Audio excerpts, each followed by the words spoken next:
kabarkads, once again, this is RPD Moto Travel.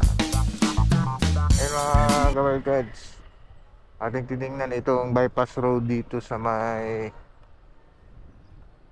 Bangkal to Matina Aplaya. Ito yung Matina Aplaya, ito yung papunta ng Inutsi Bangkal. Ito yung papunta ng downtown sa Matina Aplaya, ito yung papunta ng Matina Crossing. Yan, dito tayo mga kabarkads sa papunta ng Matina Crossing kasi nandito itong bypass road. Yan, ang sa ngayon is dito padadaan mga kabarkads. Oh. Yung sign ninyo dito is itong gasolinahan dito. Itong key. Yan, oh, ito yung key gasolinahan. Yan, ito yung Dunya Francesca. Yan, dito kayo dadaan. Yan, oh, kita natin itong crossing na ito. Akanto. Yan, dito tayo dadaan. Yan, Dunya Francesca. Pero ang sabi nila is magbubutas daw doon banda. Yan, papunta yan ng Matina Crossing. May bubutasan daw dyan para diretso na doon. Papunta ng Bangkal.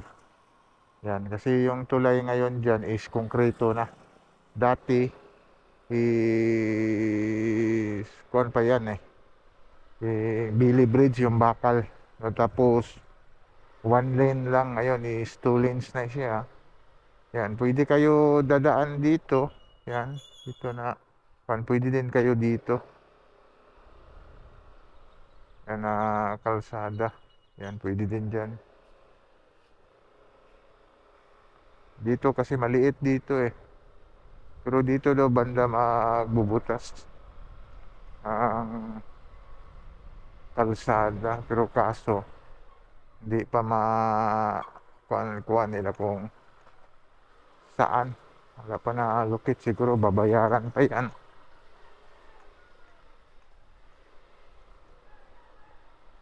Ito yung subdivision ng Dunya Francisca. Nandito banda, ito yung street niya. Ito yung street na kalsada. Yan. Siguro dito banda magbubukas yan. Itong kalsada dito. Yan.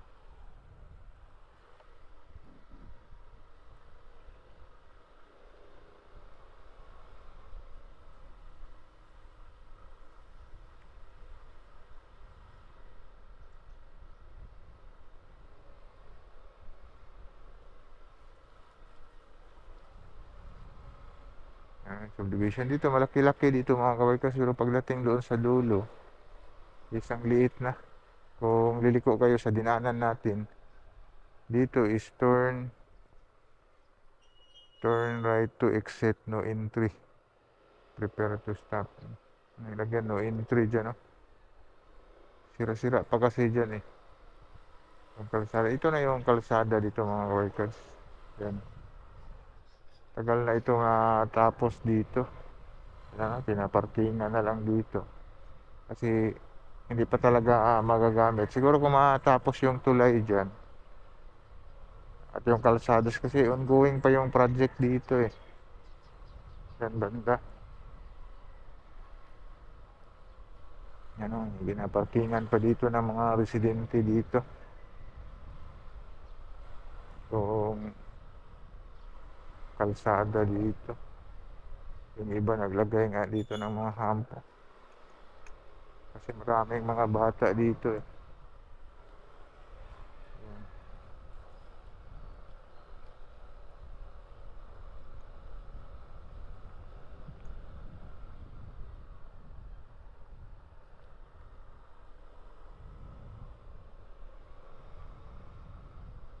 Hindi pa talaga nagagamit. Kaso ngayon hindi ito magagamit kasi yung tulay tinatrabaho, hindi pa madaanan dito. Siguro soon linisan ito. Yan. Marami pang mga putik.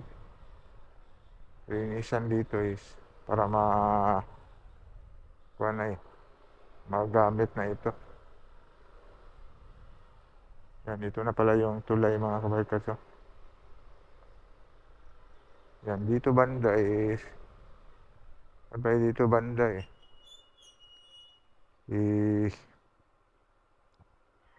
May expansion pa dito. Matatanggal pa pala ito. Tamaan pa dito.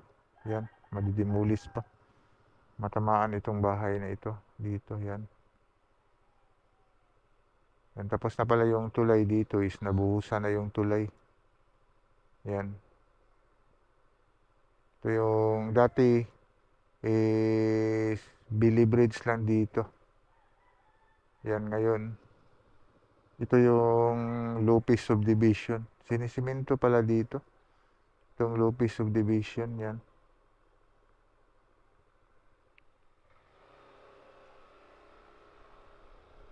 Yan naman. Ikuan pala dito. Yan. Maganda na din dito sa kanila. Kinoconnect dito sa tulay. Yan.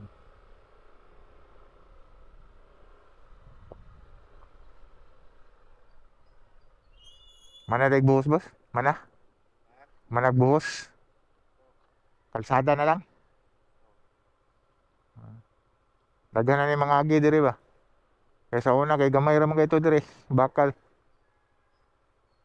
Ang problema lang dito pa oh, ang gawasan dito no? Wala pa. Sa subdivision pa mo agi. Dako kay diri ba pag-abot dito gamay.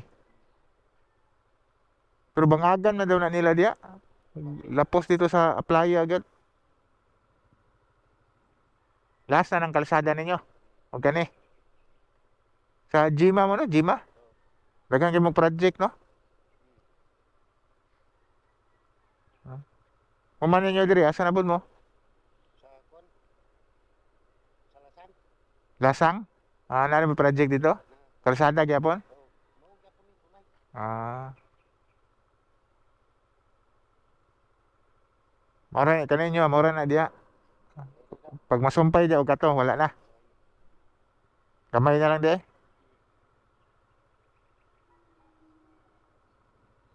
Yan ito yung kuan sa under ito sa Jima. Pero madimulis pa nino? Bagtang pa ni. Ha? Nakuha pa ni malayo. Ginegotiate na na? Ah, na okay na. Kay useless lang yapon yung tulay kundi makuan. No, kayo? Sarah.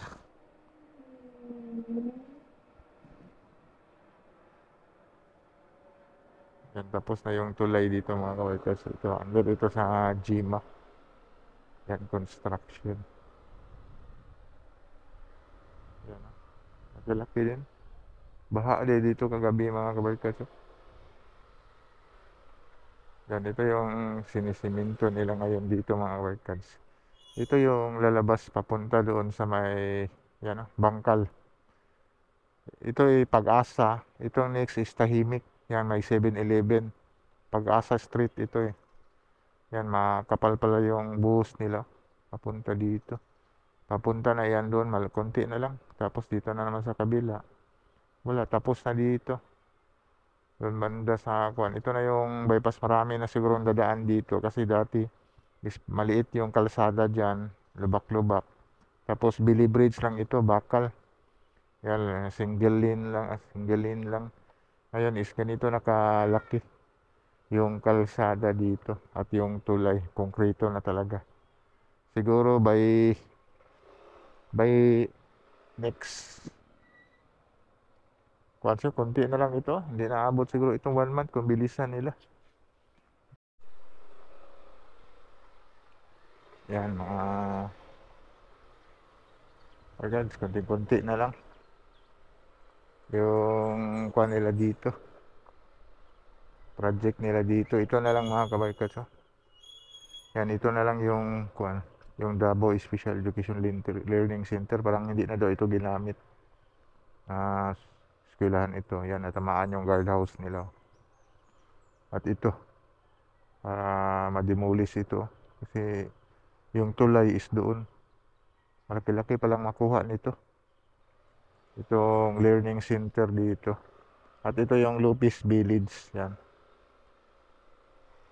Sa pagkangayon, yan ang hindi pa malinis. Linisan siguro, linisan ito na ang DPWH. Pag matapos yung kuwan yan, tulay. Yan, isang magandang bypass road din ito mga kabarkas. Mag-traffic ko yung Matina Crossing. Kung papunta kayo dito sa Matina Aplaya, dito na kayo dadaan.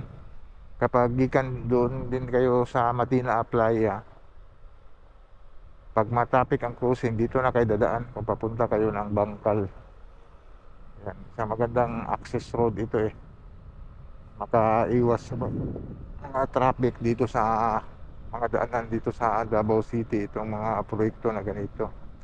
Hope na dito is makiklearing na itong magpa-parking dito yan sa area, kasi yan o, katabi lang ng mga bahay dito. Sana may walang kuan eh, nagdemolish sila, walang kanadaanan ang tao dito na side. Dito meron dito na side yan, nakapix talaga yung mga bahay nila sa kalsada. Yan, ito na yung Dunya Francisca dinaanan natin kanina. Yan.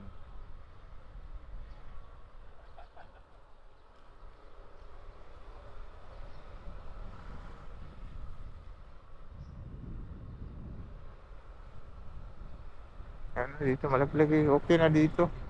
Walang problema dito. Basta hindi lang ba parkingan ito. Maganda na dito daanan. Kaso lang dito banda. Saan sila magbubutas dito? Palabas ng kalsada na ito. Saan ang plano ito ba? Bubutasan ba ito? Itong area na ito. Kasi parang dalawang bahay lang ito eh.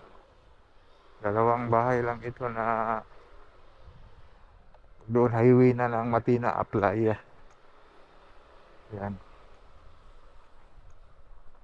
Dito muna temporary dadaan ito, pero anong kalsada oh, tingnan niyo. Hindi natapos yung simento dito. Temporary lang muna siguro, pero maliit dito mga kabarkas. Pwede kayo dito dadaan, no? Kaso lang nilagyan doon ng no entry kasi private road dito eh. Mas malaki dito. Dito kayo dadaan. Doon kanina yung may kanto bago papasok tayo sa Dunya Francisca. Yan, ito na yung Matina Aplaya. Yan. Yan, Matina Aplaya na ito mga kabarkads.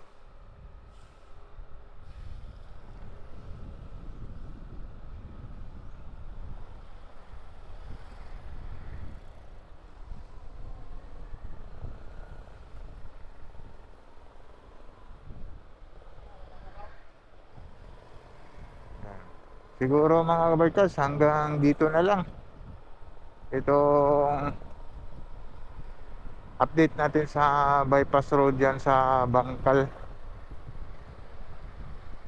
Yan, itong access road na Bangkal to Matina Aplaya. Like and subscribe to my channel and press the button bell para ma-notify kayo sa mga video na ida-download ko, especially sa mga travel vlog natin. Yan, sige, bye bye, God bless.